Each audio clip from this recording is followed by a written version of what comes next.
You know the feeling. Not the dramatic kind of starting over. Not the movie version where someone loses everything in one moment and then rebuilds from the ashes while an orchestra plays underneath. Not that. The quiet kind. The kind where you're sitting somewhere ordinary. Your room, your car, a break room somewhere. And you look at your life and realize that somehow, without even meaning to, you're back at the beginning again. Back at zero. Back at the place you fought so hard to get away from. And the worst part isn't even being there. The worst part is recognizing it. Because you've been here before, more than once, and you know exactly what this place feels like, and exactly how long it's going to take to climb back out, and exactly how tired you already are before you've even started. That's the thing nobody talks about when they talk about resilience. They talk about the getting back up. They don't talk about the moment right before it, when you're still on the ground and you already know what getting back up costs, and you're trying to find the part of yourself that's willing to pay it again. You've started over in so many parts of your life that starting over has started to feel like your permanent address. You've started over with habits, built a routine that lasted 3 weeks, maybe 4, maybe longer, and then something disrupted it and the routine fell apart, and you told yourself you'd get back to it tomorrow, and tomorrow became next week, and next week became you starting over again. You've started over with people, let someone in, built something with them, got comfortable in the way that only comes after real time and real trust, and then watched it end. And then started the whole process again with someone new, carrying a little more caution this time, a little more armor, trying to love openly while also protecting yourself from what open can cost. You've started over with your money, saved something, felt the quiet satisfaction of a number going in a direction you chose, felt for the first time in a while like you had a little control. And then something happened. Something always happens, and the number went back down, and the breathing room you'd built disappeared, and you were back to making decisions based on what you have instead of what you want. You've started over with yourself, with who you think you are, with the story you tell about where you're going and what you're capable of, and what kind of life is actually available to you. You've rebuilt that story more times than you can count, taken the old version apart and tried to write something truer, something that fit better, something that didn't require you to pretend you were further along than you actually were. Starting over is not new to you, but it never stops being hard. Think about the last time you built something up from zero. Not a big thing necessarily, just something. A savings cushion you were quietly proud of, a streak of good days, a version of your schedule that actually worked, a friendship that was starting to feel real, something you made out of nothing through small, consistent choices over time. Think about how that felt, the slow satisfaction of it, the way it built quietly in the background while you were just living your life. The morning you checked and realized it had gotten bigger than you expected. The moment you thought, okay, maybe this is actually working. And then think about the moment it stopped working. Not always a dramatic moment, sometimes a dramatic one, a single event that took everything and reset the counter, but more often just a slow unraveling, a week where things slipped, a month where life required more than you had, a series of small decisions that each seemed reasonable in isolation, but added up to undoing everything you'd built. And you're back at zero. And the thing about zero is it feels the same every time. Doesn't matter how many times you've come back from it. Doesn't matter how many times you've proven to yourself that you can build again. In the moment of being back at zero, it feels exactly as heavy as the first time. Maybe heavier, because this time you know what it costs to get out. There's a specific kind of shame that lives in starting over. Not the shame of failing, something quieter than that. The shame of having believed it would be different this time. The shame of having let yourself hope, of having looked at the thing you were building and allowed yourself to think that maybe this time it would hold. Maybe this time you'd built it on something solid enough to survive whatever came next, and it didn't. and you're here again. You don't tell people when you're starting over. Not really. You might mention it casually, in passing, in a way that sounds lighter than it feels, but the real weight of it, the specific exhaustion of being back at the beginning, you carry that alone. Because how do you explain it to someone who hasn't felt it?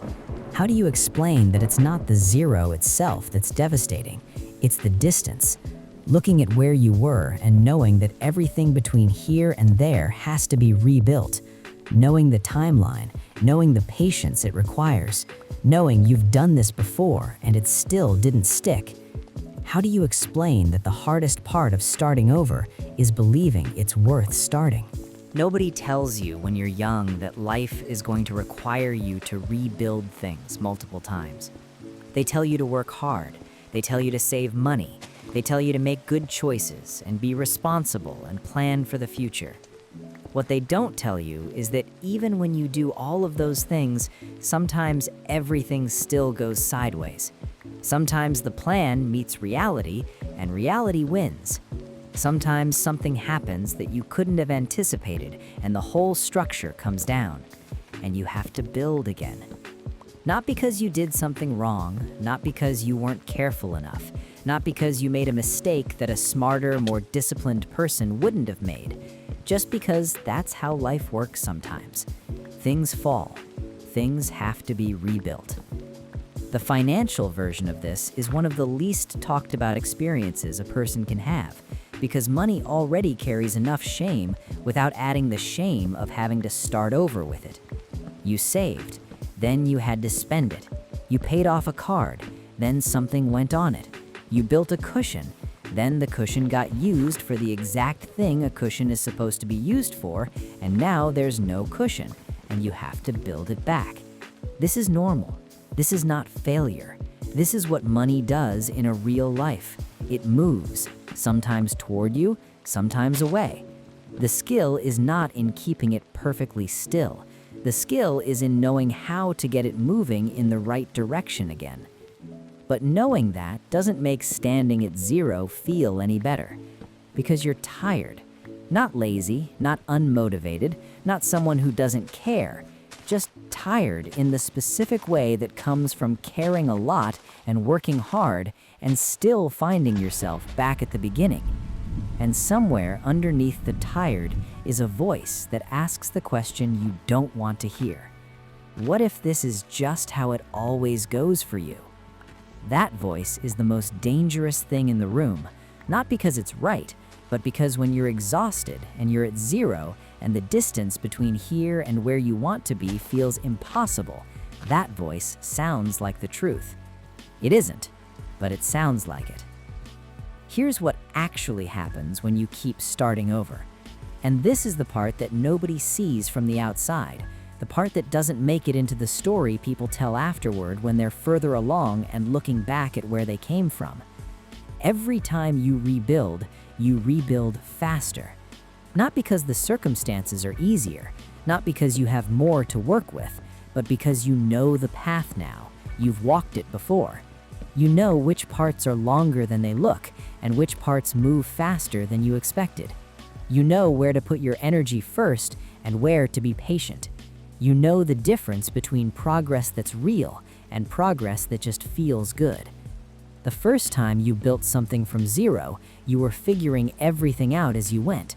Every decision was a guess. Every step was into the unknown. You didn't know what would hold and what would collapse, so you had to try everything and see. The second time, you knew a little more. The third time, more still. Every restart comes with information about yourself, about what you're actually capable of, and what you've been telling yourself you're capable of without it being real, about which habits are genuine and which ones only work when conditions are perfect, about what you actually value when things get hard versus what you value when things are easy. You don't get that information without the restarts. You can't buy it. You can't borrow it from someone else. You have to earn it, the slow, uncomfortable way, by building and losing and building again, and noticing what's different each time. There's a concept that keeps showing up in every conversation about money, about habits, about building anything worth having: compound interest. Not just the financial kind, the principle underneath it. The idea that small, consistent actions, repeated over time, produce results that look disproportionately large compared to the effort that created them. That the growth is slow at first, almost invisible, and then suddenly it isn't. Suddenly it's accelerating, and you're not sure exactly when it changed because it changed gradually, quietly, in the background while you were just doing the work. That principle does not stop working because you had to restart. When you restart, you don't go back to zero on everything. You go back to zero on the number. The knowledge stays. The habits you built, even if they lapsed, come back faster than they formed the first time. The understanding of how money moves, how time works, how patience compounds, that is yours permanently. Nobody can reset that. You are not back to where you were before you started. You're back to zero with everything you learned. That is a completely different starting point. Think about the people in your life who seem to have it together. Not the ones who perform having it together, the ones who actually do. The ones who seem stable in a way that doesn't feel like a performance, who have built something that holds, who seem comfortable with money in a way that doesn't require constant management and constant stress. You look at them and you think they got there on a straight line. They didn't. Ask anyone who has built something real about the path they took, and they will tell you about the restarts, the months where the savings account went to zero, the plans that didn't survive contact with reality, the times they were sure they had figured it out and then found out they hadn't, the humbling moments that nobody posts about because they don't fit the narrative of progress that goes in one direction. The restarts are not the exception in a success story. They are the story. They are the part where the character finds out what they're actually made of, where the difference between the people who eventually build something lasting and the people who don't is revealed. Not in the moments of easy progress, when everything is working and the plan is holding and you feel good about where you're headed. In the restart moments, in the zero moments, in the what now. What you do after the restart is everything. And you already know this because you've been here before, and you've made the choice before, and you chose to keep going. And you're here again, and you're going to make the choice again. And it matters in a way that won't be visible for a while. It matters quietly and invisibly in the background while you're just doing the work of rebuilding. But it matters. There are things you've given up on between the restarts. Dreams that got smaller while you were focused on surviving. Things you wanted that got pushed further back every time you had to reset. Plans that seemed possible when you were building and felt impossible when you were back at zero. You wanted to save up for something specific, to have enough to make a move, to reach a number that felt like real safety instead of just getting by, to build something that lasted long enough to actually change the shape of your life. And every restart pushed that further away. That specific grief is real. The grief of the postponed life. The version of your life that keeps getting pushed back, not because you stopped wanting it, but because the distance between here and there keeps resetting. You see it clearly enough to want it. You've worked toward it enough to know it's possible, but you can't seem to stay on the path long enough to actually reach it. And you wonder sometimes if you ever will. But here's the thing about the postponed life. It hasn't been canceled. It's just been rescheduled. And the version of you that reaches it will be someone who understands it in a way you wouldn't have if you'd gotten there on the first try. Because you'll have earned it in layers. You'll know what you had to rebuild to get there. You'll know every time the path collapsed and every choice you made to start walking it again. That knowledge changes the relationship with what you're building. People who build things without losing them often don't know how to hold what they have because they've never had to rebuild it. They've never stood at zero and understood exactly what it cost to get back from there. They don't have the reference point. You will. Let's talk about the moment right after the restart. Not the low point itself, the moment after, when you've sat with the zero long enough to stop feeling destroyed by it, and you're trying to figure out what comes next, what the first step is, what small thing you can do today that moves the needle even slightly in the right direction. That moment is quieter than it should be, because nobody is watching, nobody is cheering you on, nobody is tracking your restart or documenting your comeback, or paying attention to the fact that you're choosing to begin again in a situation where giving up would be completely understandable. It's just you making the choice in the quiet without applause. And that choice, that small, quiet, unwitnessed choice to put something back in, to open the page again, to take the first step of a path you've already walked twice before, that choice is one of the most meaningful things a person can do. Not because of what it produces immediately.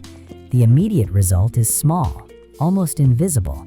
One step does not rebuild what took months to build. But because of what it says. It says you're still here, still trying, still refusing to let the restart be the end of the story, still showing up for yourself, even when showing up requires everything you have left. You don't give yourself enough credit for that.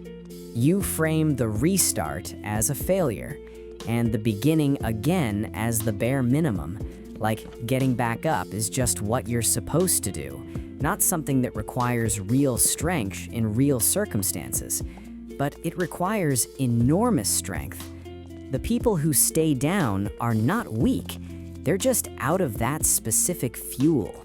The fuel it takes to look at a zero and decide to build again. You have it.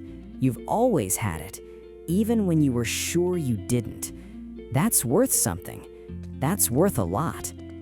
There's a pattern in the restarts that you've probably noticed by now. The things that survive. Because not everything goes back to zero when the restart happens. Some things hold. Some habits, some understandings, some capabilities, some pieces of who you've become. Those don't reset. They stay. And when you start building again, they're already there, already working, already giving you a foundation that wasn't there the first time.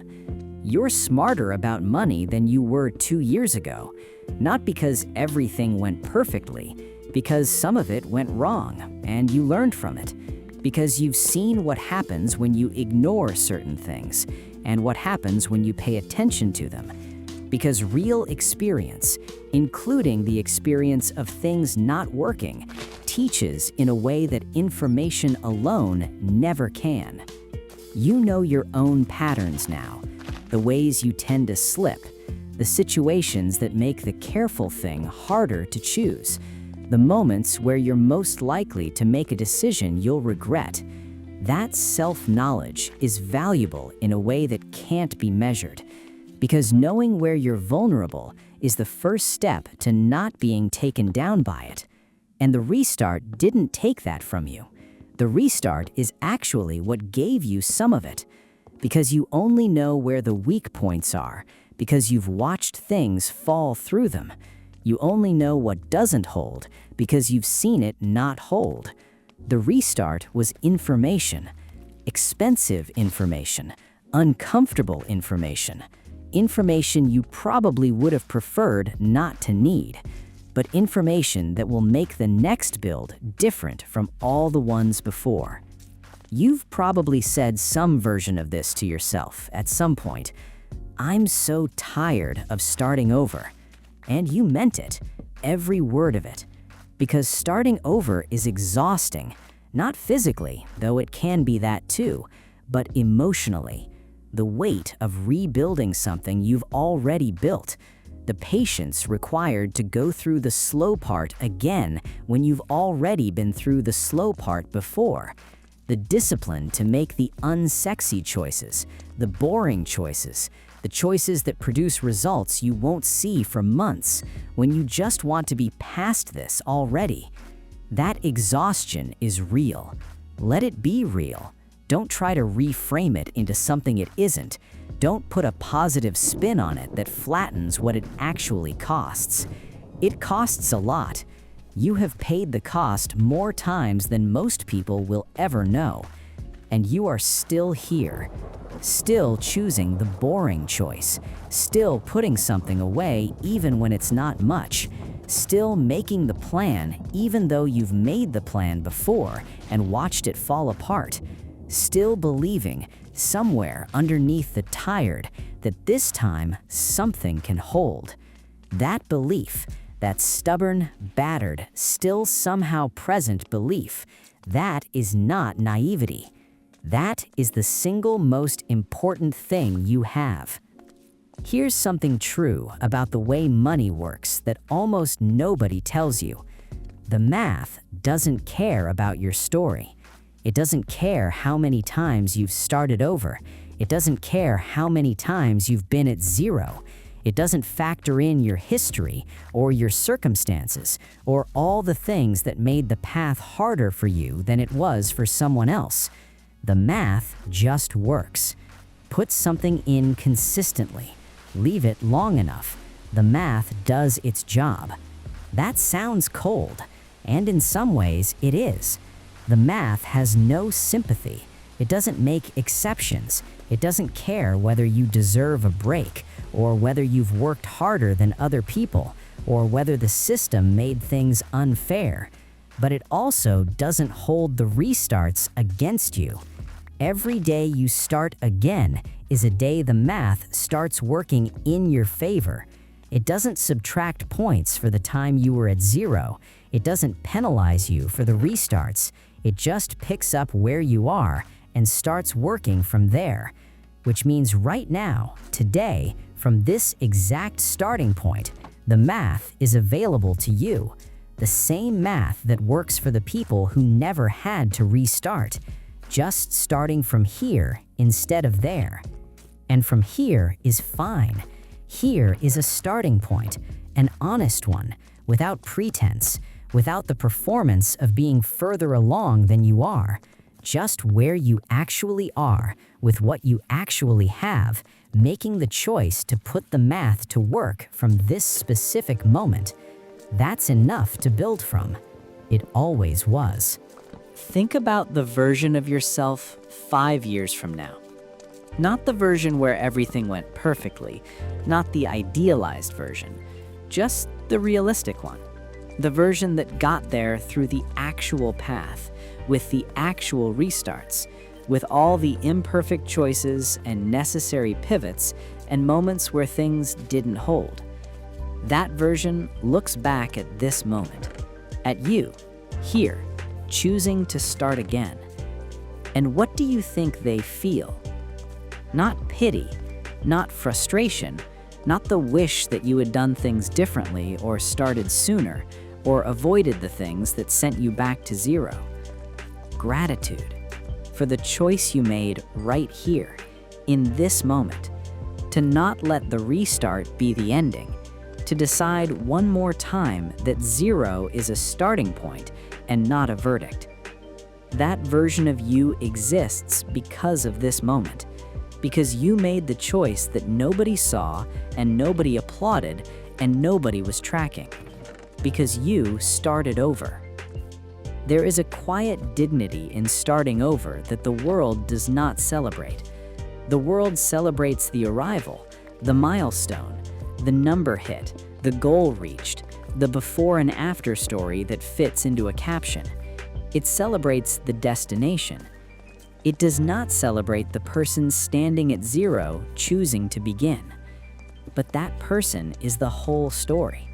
Everything that follows, every bit of the arrival, every milestone, every moment of stability that feels like it came from somewhere better than where you started, all of it traces back to the person who was at the bottom and decided to move.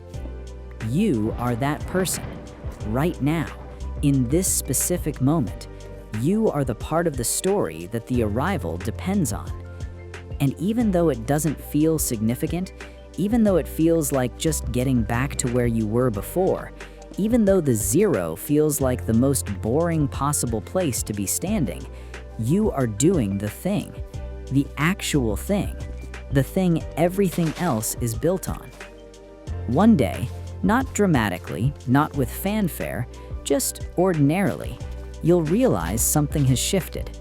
You'll check the number, and it will be bigger than last month, and bigger than the month before that. And you'll look back across the last several months, and you'll see a direction. Not a straight line, nothing is ever a straight line, but a direction, a general trend of building, of accumulating, of the number moving in the way you've been trying to get it to move for longer than you want to admit. And you won't be sure exactly when it turned, because it didn't turn on a specific day. It turned across 100 small choices that didn't feel significant at the time. It turned because you kept making them even after the restart, even when you were tired, even when you weren't sure it was working. And you'll think about the zero, not with bitterness, not with the wish that you had somehow avoided it, but with something more complicated, almost like understanding, like the zero was part of what brought you here, like the restart was not the detour from the path, but part of it, the part that taught you what you needed to know to build something that actually held. Because the thing you build after a restart is always different from the thing you built before, more realistic, more resilient, built on what actually works instead of what sounded like it should work, built with the knowledge of where the weak points are and the patience to address them instead of ignore them. The thing you build after a restart is built to last. There is something nobody prepares you for about the middle of the restart, not the beginning. The beginning has a kind of energy to it. The decision has been made. You've chosen to start again, and there's something almost electric about a new beginning, even when it's painful, even when you didn't want to be here, even when the beginning is happening for the third or fourth time. There's still a kind of aliveness to it, a sense of, okay, here we go. And the arrival, if you get there, when you get there, has its own feeling, the relief of it, the quiet pride, the moment where the number is big enough that it doesn't feel fragile anymore, where you can breathe differently, where the math has shifted enough that the calculation is no longer survival math, but something more like planning math. But nobody talks about the middle. The middle is the longest part, the part that stretches out further than you expected when you started, the part where the beginning energy has worn off and the arrival is still too far away to feel real, and you're just in it, just doing the work, just making the choices, just getting through the days that don't feel like progress, even though some of them are. The middle is where most people stop, not dramatically, not in a moment of decision, just gradually. The choices get a little less consistent, the attention drifts, life gets busy, and the thing you were building gets less of you, and then less still. And one day you realize you've stopped without ever meaning to, and you're back at zero, and the middle has become another restart. The middle requires a different kind of faith than the beginning does. At the beginning, you have momentum. You have the energy of the decision. You have the clarity of knowing exactly where you are and exactly where you're trying to go. The beginning is almost simple compared to what comes after. The middle requires you to believe in something you can't fully see yet, to trust the direction you've chosen without constant confirmation that the direction is right, to keep making the same small choices over and over without the rush of progress to tell you it's working. That's hard. That's genuinely, deeply hard. And the people who make it through the middle to the arrival are not the ones who found it easy. They're the ones who found it just as hard as you do and kept going anyway. You've compared yourself to people who seem to not need the restarts. You know the type. The ones who appear to just build steadily and never fall back, who seem to have gotten the right information at the right time and implemented it cleanly and watched it work exactly as intended, who talk about their financial life or their habits or their progress the way someone talks about a machine that's been running smoothly for years, like maintenance is all it's ever needed, never a rebuild. And you look at that and feel something complicated. Part of it is admiration. Part of it is the specific loneliness of feeling like you're playing a different game, one with more obstacles, more setbacks, more moments where the floor drops out and you're back to building from scratch. But here's what you can't see from the outside of someone else's life. You can't see the restarts they've already had, the ones before you met them, the ones they've stopped talking about because they're far enough in the rear view that they don't define the story anymore. The ones that happened in private, in the years when nobody was watching, in the season before they became the person you're now comparing yourself to. You're comparing your current position to their current position without accounting for the fact that their path to here included the same falls you're going through now. Almost everyone who has built something real has a version of your story somewhere in their past. The zero moments, the rebuilds, the exhaustion of starting over when you thought you were past the starting over part, the quiet grinding middle that lasted longer than they expected, the restarts that nobody saw because they didn't post about them, because those aren't the moments you document. Those are the moments you just survive. You just happen to be in that part of the story right now. They are further along in theirs. That's the only difference. Let's talk about identity, because one of the least visible things that happens when you keep starting over is what it does to the story you tell about who you are. You start to identify with the starting over. It becomes part of how you understand yourself. I'm the kind of person who gets to a certain point and then falls back. I'm the kind of person who can't seem to make things stick. I'm someone who has to try harder than other people and still ends up in the same place. That identity is not a truth. It is a pattern mistaken for a truth. There's a difference between something that keeps happening and something that is inevitable, between a pattern and a destiny, between I keep starting over and I will always start over forever without ever arriving anywhere. The first one is just a description of what has happened so far. The second one is a story you're telling yourself about what's possible. And that story, if you believe it completely, if you let it become the filter through which you see every new attempt, will make itself true. Because you'll stop fully investing in the build. You'll hold something back. You'll protect yourself from the pain of losing by not fully committing to the gain.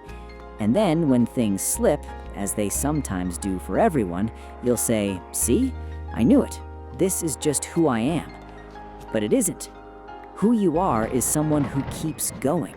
That's the actual pattern if you look at it honestly. Not that you keep falling, but that you keep getting up. Not that the building keeps collapsing, but that you keep building. Those are both true, but they are not equally true. One of them is the story of failure, and one of them is the story of resilience, and you get to choose which one you carry. The restart is not your identity.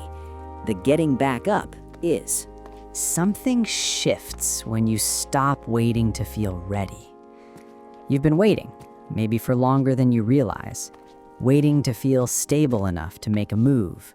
Waiting to feel confident enough to try the thing. Waiting to have enough information, enough money, enough clarity, enough certainty that this time it will work before you put yourself back into the process of building. And the waiting feels responsible, cautious, like the smart thing to do before you risk another restart. But the waiting is the thing keeping you at zero. Because ready is not a feeling that arrives before you begin. Ready is a feeling that shows up somewhere in the middle, after you've already started, when the initial discomfort has settled enough that the path starts to feel familiar. You don't feel ready and then begin. You begin, and then slowly, gradually, you start to feel ready. The action produces the feeling, not the other way around. And this matters for the restart specifically, because the restart comes with all the reasons not to begin. You know how this ends, the voice says. You've been here before. What's different this time? Why would this attempt hold when the others didn't? Those are not questions that can be answered by waiting. They can only be answered by beginning, by finding out what's different this time through the experience of doing it differently, by discovering what holds through the act of building and seeing what survives, by proving to yourself that the restart is not the ending through the choice to make it the beginning. There are things that the restart costs that nobody names. It costs time, that's the obvious one. The time it took to build the first time has to be spent again. The months of progress that got reset have to be remade. That is a real cost, and it is legitimate to grieve it. But it costs other things too. It costs confidence. Every restart chips away slightly at the certainty that the building will hold this time. Every zero makes it a little harder to fully believe in the number you're building toward. Every fall makes the climb feel a little more precarious, a little more like something that could be taken from you at any moment. And that subtle loss of confidence changes how you build. You hold back a little.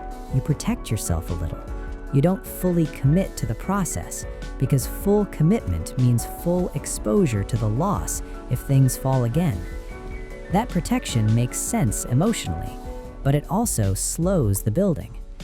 The most powerful thing you can do after a restart is build as if it's the first time, with the full commitment of the beginning, with the belief that what you're building will hold, with the willingness to put everything into the process without holding a piece of yourself back as insurance against the fall.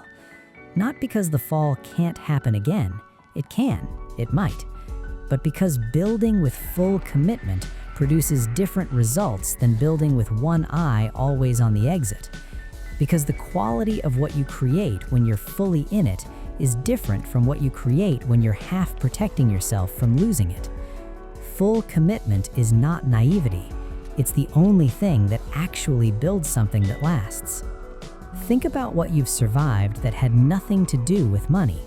The versions of yourself you've had to leave behind, the relationships that changed shape or ended altogether, the plans that fell apart and had to be replaced with something different, the moments where the life you thought you were living turned out to be different from the one you actually had and you had to adjust to the real version.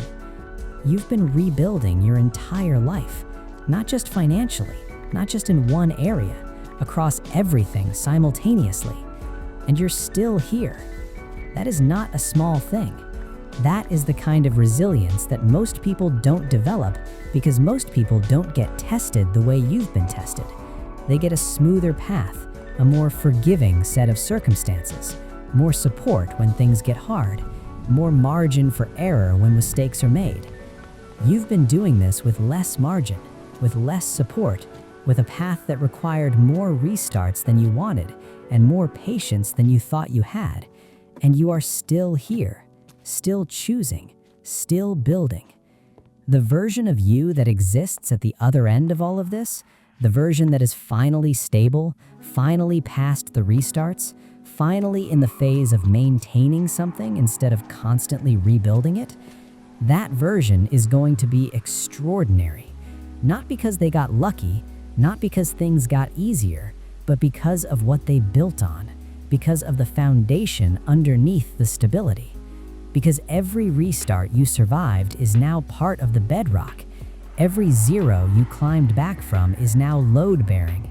Every moment you chose to begin again when quitting would have been easier is now holding up everything that came after. You can't see that yet because you're still in the building, but it's true.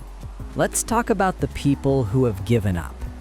Not the ones who are resting, not the ones who are waiting for the right moment, the ones who genuinely stopped, who reached a restart they couldn't come back from, who let the zero become a period instead of a comma, who decided that the cost of building again was more than they could pay. You know some of them, maybe in your life, maybe just in the abstract. The people who had every reason to keep going and instead just stopped trying.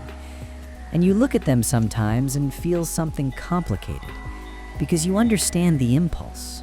You understand how you get there. You've been tired enough to feel that stopping would be easier. You've been at zero enough times to understand why someone would decide the building isn't worth it. But you haven't stopped. And that distinction is everything. Because the gap between the person who stopped and the person who kept going is not talent. It's not circumstance. It's not some internal quality that you were born with and they weren't. It's just one choice made one more time. The choice to start again, made by you in this moment, quietly, without anyone watching. That one choice, made one more time, is what separates a restart from an ending. And you've made it every single time it mattered. You're allowed to be angry about the restarts. This doesn't have to be a story about gratitude and growth right now. It doesn't have to be wrapped in lessons and silver linings and the beautiful ways the setbacks made you stronger. Sometimes the setback is just the setback. Sometimes the zero is just the zero. Sometimes you're allowed to be frustrated and tired and angry that you have to do this again. That anger is not a sign that you're not resilient. It's a sign that you care. People who don't care about what they're building don't get angry when it falls. The anger is proof of how much it mattered, of how much you invested, of how real the thing was that you lost. You don't grieve things that didn't mean anything. You grieve things that did. So let it be real. Let the frustration be what it is. Let yourself feel the full weight of being back here again before you pick it up and start moving. You don't have to be grateful for the restart. You just have to eventually start moving again. And you will, because you always do. Here is something true that will take a while to feel true. The restarts are not happening to you. They are part of the process, not a detour from the process, not an interruption of it, not the thing that's preventing you from building the life you want. They are a mechanism inside the building, a part of how growth actually works for real people in real lives who don't have perfect conditions and unlimited resources and zero unexpected events. The restart is not the enemy of the arrival. It is part of the road that leads there. That reframe is not a trick. It's not a way of making the restart feel better than it is. It's a more accurate description of what's actually happening.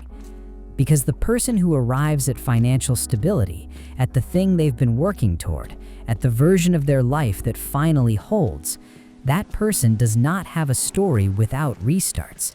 They have a story that includes them, that was shaped by them, that is better and more resilient because of them. The restarts built the builder, and you are the builder. More experienced now than you were, more realistic, more patient with the process in a way that only comes from having survived the process more than once, more capable of distinguishing between the things that actually matter and the things that just feel like they matter in the moment. You have been shaped by every zero you've come back from, and the shape you're in right now, however imperfect, however tired, however much you wish you were further along, is the shape that is going to build something that holds. The version of this story that gets told later will leave out the middle. It always does. When you're on the other side of this, when you're in the part of the story where the thing you built is holding and you're living in the stability you spent so long trying to reach, the story you tell will have an arc, a beginning, a turning point, an arrival. It will make sense from end to end in a way that it absolutely does not make sense from the inside. From the inside, it just feels like surviving, like one day after another, like choices that don't feel significant in the moment, that somehow add up to something over time. That's what building actually looks like from inside it. And the people who hear your story later, who are sitting where you're sitting now, at a zero that feels permanent, at a restart that feels like too much, those people are going to need to know the middle part, the part that gets left out, the part where it wasn't working yet and you didn't know if it ever would, and you kept going anyway. They're going to need to know that the arrival wasn't inevitable, that it was chosen, repeatedly, in the middle, in the part of the process that felt like nothing. Your middle matters, not just for you, for everyone who comes after you who is going to need proof that the middle can be survived. You are going to make it through this, not because it's going to be easy, not because the path is going to be shorter than you think or the progress faster than you fear, but because you have been here before and you made it through before, and you know how. You know the first step, the small one, the one that doesn't feel like enough, but is. You know what consistent looks like even when progress is invisible. You know the difference between patience and giving up. You know how to keep going when the numbers don't show it yet. You know all of this because the restarts taught you. And the restarts taught you because you came back from them every single time. The count of restarts is not a measure of your failure. It's a measure of how many times you refused to let failure be final. How many times you looked at a zero and decided it was a starting point. How many times you chose, quietly and without anyone watching, to begin again. That's the real number, not the one in the account. The number of times you came back. Keep going. This restart is not different from the others, except that this time you know something you didn't know before, and that changes everything.